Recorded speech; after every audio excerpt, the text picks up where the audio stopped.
doing all right too. This is an Indigenous jacket design and by a Southern Indigenous tribe in Saskatchewan. I just love the vibe of it. It's really cool. It's like streetwear meets Indigenous culture. Totally, it's really cool vibe. Cool. What's it? We got a few minutes. Yeah. Woo! Let me go to the backside. Woo! I need some of the roses.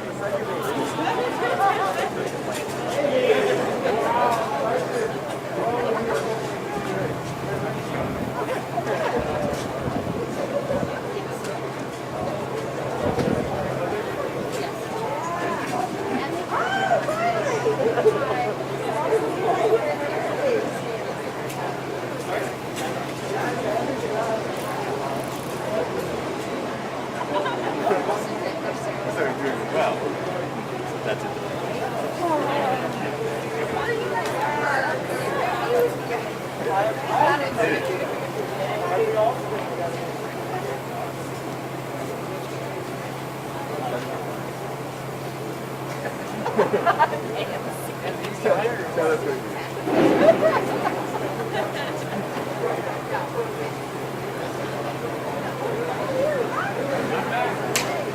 Ça va?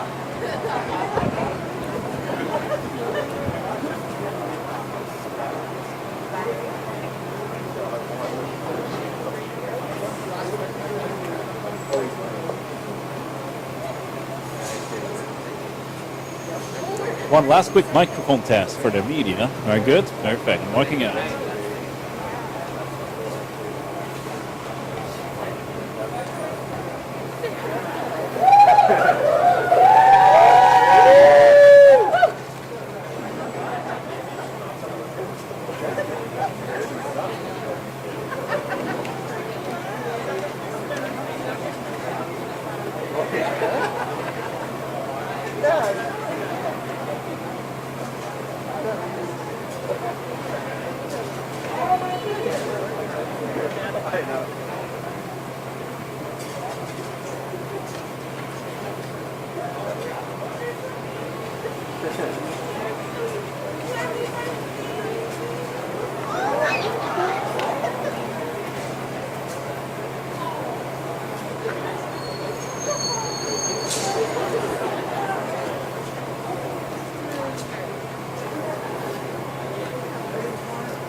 Audio check.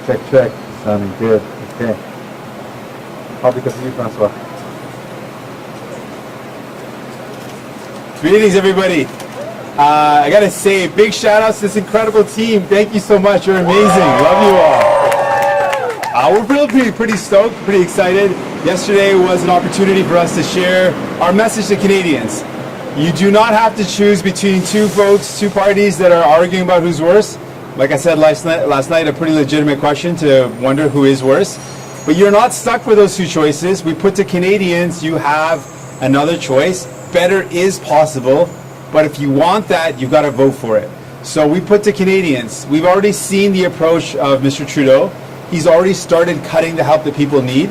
That's the option. That's the playbook for the Liberals and the Conservatives. Either they cut help to people, or they put the taxes up on the very same people that have struggled.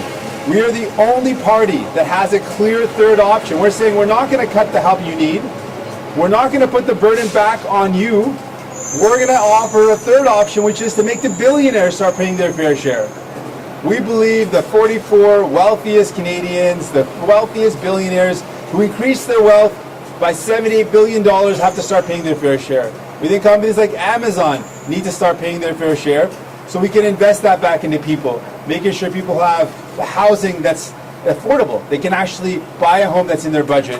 Make sure our healthcare system works for people with pharmacare and dental care and mental health services. And make sure we fight this climate crisis like we actually want to win because we have to. That's the choice that Canadians have. They can't afford another 4 more years of Mr. Trudeau.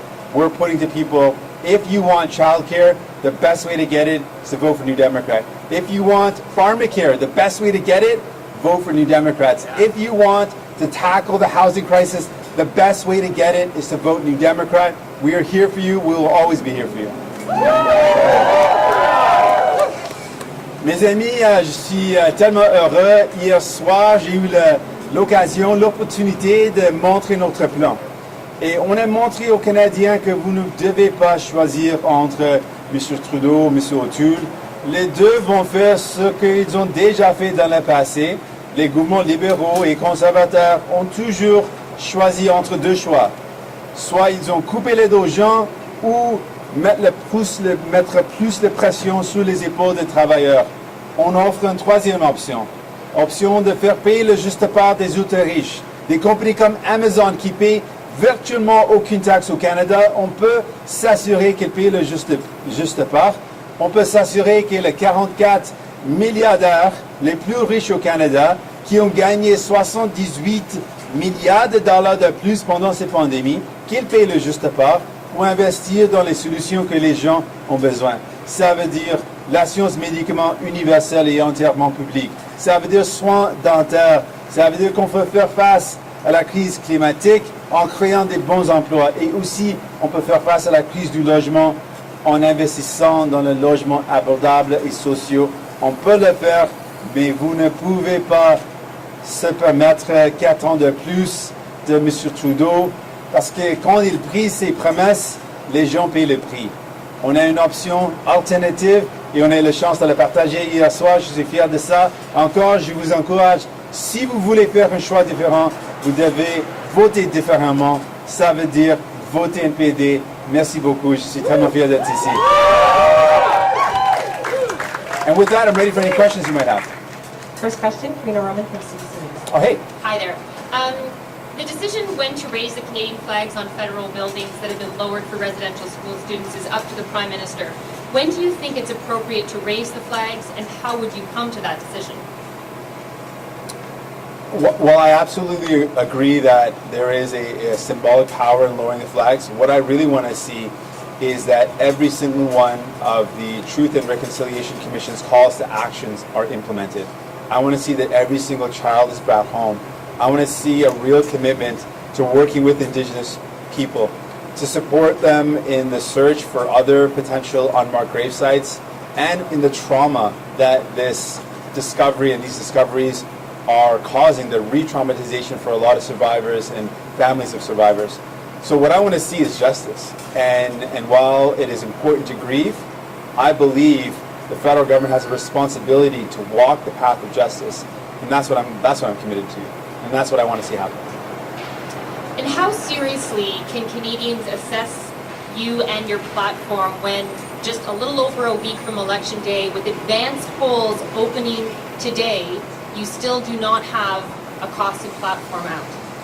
Well, we've talked about our plans for the past number of years, and we've laid out what we would do. Canadians know we have been firmly in favor of universal pharmacare for all. It's something that we campaigned on in 2019. That doesn't change because people still need it, and because Mr. Trudeau hasn't done it. So people know where we stand on that. We've always believed that our public healthcare system should be expanded. We've always believed that dental care should be a part of our healthcare system, and we've been campaigning on that for the past 2 years. So Canadians know where we stand. And we've been really clear on how we're going to pay for this. From the beginning, we said we would make the billionaires pay their fair share. We would close the loopholes and offshore tax havens, which mean companies here in Canada, wealthy corporations, make billions of dollars of profit and then hide that in offshore tax havens and don't pay their fair share. Everyday folks go to work, punch in, punch out their clock, and they pay their fair share. Why is it that billionaires don't? Why is it that wealthy corporations don't? People don't feel good about that. They feel that's wrong, that's a rigged system, and we're going to end it.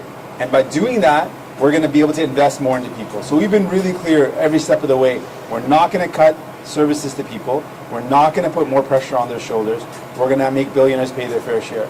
The other parties haven't been really clear with you. When they promise a tax credit or when they promise to invest in something, they haven't been clear how they're going to pay for it. And they've already showed, Mr. Trudeau's already showed you what he's going to do. He has already cut the help that people need. It's not a hypothetical anymore. I've said he's going to do this, and he did exactly that. He has cut the CRE by $800 a month. It's clear Mr. Trudeau is following the same playbook where he's going to cut help to people, and he's going to increase the burden on their shoulders. We're the only party that you can trust when it comes to not putting the pressure on you and your families, but making the billionaires pay their fair share to solve the problems that you're going through. You can trust us. Next question, Amy Bergeron-Oliver from CTV News. I'm just going to follow up on that a little bit. You were the first party to release your platform. You did it about a week before Election Day. We now are 11 days out. What was the decision about not releasing a costed platform until now? Was there a complication with the PBO? What was it? Well, we've been working with the PBO, and it certainly does take time. And we thought that was very important. The PBO is obviously very respected, and they've got a great track record of being able to cost out platforms. So we wanted to work with them, and we'll have our platform costed, released on Saturday. And there are 11 days left in this campaign. It's been a long one so far. You're still hovering around 20% in the polls, although it does show some momentum. I'm wondering if you can talk a little bit about your strategy over this final 11 days, how you intend, where you're going, a little bit about the strategy to try to get voters to go for you and not the other parties. We are going to keep on putting the option to Canadians. We're going to put the choice to Canadians. First off, we're going to show Canadians when times are tough in this pandemic, we were the ones that fought for you. We fought to double serve. We fought to increase the wage subsidy. We fought to bring in paid sick leave, and we fought to get help to students. We were there for you in the pandemic, and we are going to be there for you on the way out of it. And we are the only ones saying really clearly, there's a choice here, and Canadians are legitimately curious. They want to know. They're worried, in fact, more than curious. They're worried. Who's going to pay the price of this pandemic? Who's going to pay the cost of this? They are worried because they don't want the burden to fall on them. They don't want to see the services they need cut. We are saying to Canadians, you do not have to choose between either old party that's going to cut help to you or put the burden back on your shoulders. We've got a real clear alternative to tax the super wealthy, the ultra rich, those at the very, very, very top. They need to pay their fair share, and we can invest that back into people. That's a real option. We're going to put that to Canadians. We're going to let them know, if you want dental care, we're the ones that will make it happen. If you want child care, we've been always committed to this, and we will continue to fight for this with everything we have. If you want us to fight the climate crisis, New Democrats are the ones that are going to make that happen while protecting jobs and supporting workers. So for all the things that people need, with the crises they're going through, we are the solution to make life better, and it's your choice. And we're going to put that choice to Canadians. En français, s'il te plaît. Ce qu'on va faire, c'est encore montrer le choix. Dans cette élection, vous avez un choix. Les autres partis vont dire non, vous n'avez pas un choix. C'est faux, vous avez un choix. Un choix entre les vieux partis qui vont faire l'exacte même approche qu'ils ont déjà pris dans le passé. Ça veut dire une approche de couper les dos aux gens ou de mettre plus de pression sur les épaules. On est le seul parti avec un autre plan, une troisième option. On dit clairement qu'on veut faire payer le juste part des ultra riches, des milliardaires, les gens qui ont eu une partie gratuite depuis longtemps à cause du Parti conservateur et libéraux. On va dire c'est eux qui doivent payer le prix et on va investir pour régler les problèmes dans votre vie, pour régler la crise du logement, pour faire face à la crise climatique, pour investir dans nos soins de santé, pour une assurance médicaments universelle, les soins dentaires. C'est nous, les néo-démocrates, qui vont livrer la marchandise. Vous pouvez croire en nous. Next question, Monica Roman-Wills from the Globe and Mail. Hello, Mr. Singh. You've talked a lot about how your party will help focus on Indigenous communities. I want to ask you about the lack of legislative framework to help prevent fire-related deaths on reserves in Canada. It comes down to the fact that provincial laws do not apply on reserve because of the Federal Indian Act. Is it acceptable that everywhere else in Canada is subject to enforceable fire and building codes, but that's not the case on reserves? And in 2021, should Indigenous Services Canada have a record of the number of people who died on reserve due to fire. A number they say they don't have right now because First Nations are not required to provide those numbers. I really appreciate the question. It really highlights the crisis in housing in Indigenous communities. And I've seen that crisis up close.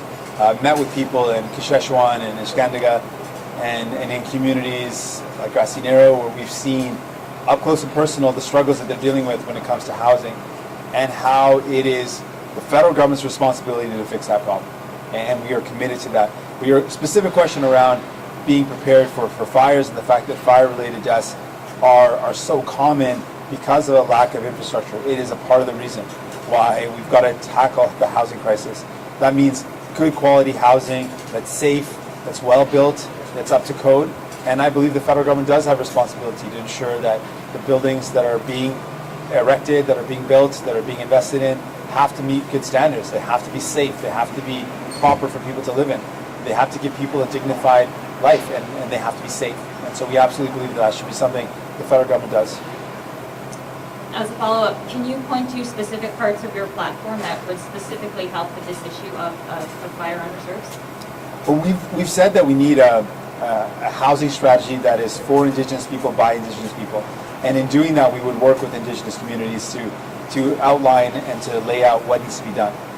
Indigenous communities have the solutions. A lot of communities are saying we've been pushing for solutions for so long, but it's been an Ottawa knows best approach, a top-down approach. We'd be collaborative, we'd work with communities. Communities on the ground know what they need and know the problems, and we work with them to solve them. Prochaine question, Jean-Sébastien Coutu de Radio-Canada.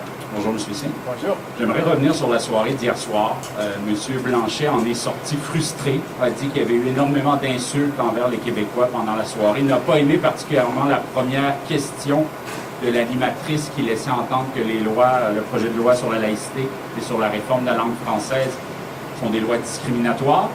J'aimerais vous entendre là-dessus, parce que vous n'avez pas parlé de ça hier.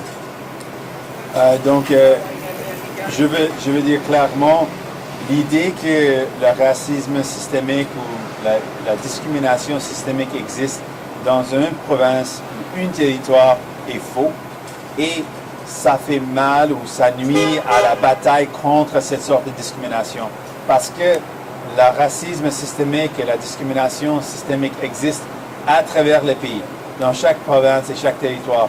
Et c'est important de reconnaître, si on veut vraiment changer les choses, on ne peut pas penser que ça existe seulement dans une région, un quartier, une province, un territoire. Ça existe partout et on a le besoin de travailler ensemble pour éliminer cette discrimination à travers le pays. Donc ça, c'est tellement important de dire.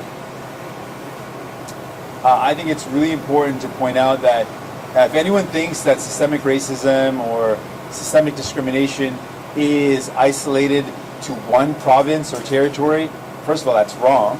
And secondly, that hurts the fight against those forms of discrimination. You've got to acknowledge that this exists everywhere, across the country. One of the biggest examples is Indigenous communities do not have clean drinking water. That is a horrible example of how serious systemic discrimination is. That would never happen in a city like today we're here in Ottawa.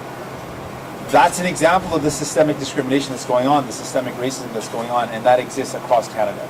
So we've got to be very clear. This is not a problem of any one province or territory. It exists everywhere in Canada, and to tackle it, we've got to acknowledge that it's everywhere and work together towards eradicating it. En sous-question, vous avez sûrement vu que le premier ministre François Legault, hier, laissait entendre qu'un gouvernement minoritaire conservateur serait peut-être la meilleure solution pour le Québec, en disant se méfier des partis comme le NPD qui étaient trop centralisateurs. Vous avez réagi comment en lisant ça? Je n'accepte pas cette critique parce que quand les Québécois et Québécoises ont eu besoin d'aide, c'était nous, les néo-démocrates, qui ont livré la marchandise. Quand les gens ont eu difficulté à rejoindre les deux bouts à cause de la pandémie, les autres partis d'opposition étaient absents et M. Trudeau a voulu faire le minimum, le strict minimum. Il a commencé la subvention salariale à 10%. Et on sait à 10%, ce n'était pas suffisant pour aider les gens de garder leurs emplois. C'était nous qui avons forcé le gouvernement de l'augmenter jusqu'à 75%. C'était nous qui l'avons fait. Quand les Québécois et Québécoises ont eu besoin d'aide directe financière, C'était nous qui ont doublé la PCU. 1,8 million de Québécois et Québécoises ont reçu la PCU et ils ont reçu 1000 $ de plus à cause de nos efforts. On est fiers de ça. Donc, dans les temps difficiles, quand les autres gens pensent qu'on doit rester les bras croisés, moi, j'ai jamais fait ça. Je peux jamais rester les bras croisés quand je vois les gens qui souffrent. Ma priorité, c'est toujours de trouver une façon d'aider. Et avec nos propos, ça va aider les gens au Québec. Une assurance médicament universelle, ce n'est une question de centraliser, c'est une question d'aider les gens de réduire les coûts. L'idée de faire face à la crise climatique, encore, c'est une bataille qu'on doit faire ensemble. L'idée d'investir dans nos soins de santé, de faire face à la crise du logement, tous ces problèmes sont des problèmes au Québec et d'ailleurs, à travers le pays. Et c'est important qu'on travaille ensemble pour les régler. Next question, Mana Pudi from the Canadian Press. Good morning. Hey. Mr. Blanchet last night pivoted the question on discrimination against Indigenous peoples to talk about Quebec and suggesting that Quebec is also facing similar kind of discrimination. Do you agree with this suggestion? And I'd like to hear your general thoughts on why do you think the issue of systemic racism, the issue that's been on almost everybody's mind during the pandemic, has been almost absent during the campaign? I'll start with systemic discrimination and systemic racism. It is a problem. People live it every day, and we see the results of that systemic discrimination and that systemic racism in the death of Joyce Szechuan, who should never have lost her life, who was pleading for help, and we saw directly the pain and the impact of systemic racism. People lose their lives. We've seen it in police violence, where racialized people who had mental health or health concerns ended up losing their lives. We know that this is a problem that exists and it needs to be fixed, and we are committed to fixing it. While I would not equate right now the systemic injustice that Indigenous people are facing with other communities, I wouldn't make an equivalence, so I don't agree with that portion. But it is true to say that Francophones across Canada face systemic discrimination because of the language they speak. They can access services in their language. They can access education in their language. That's a real challenge. And in Quebec, it wasn't very long ago that people in Quebec were the victims of systemic discrimination because of their language. That's true. That is a reality of Canada as well. And so that's true. I just wouldn't make an equivalence between the injustice that's faced by one community and another. But the fact that it exists is true. En français, s'il te plaît.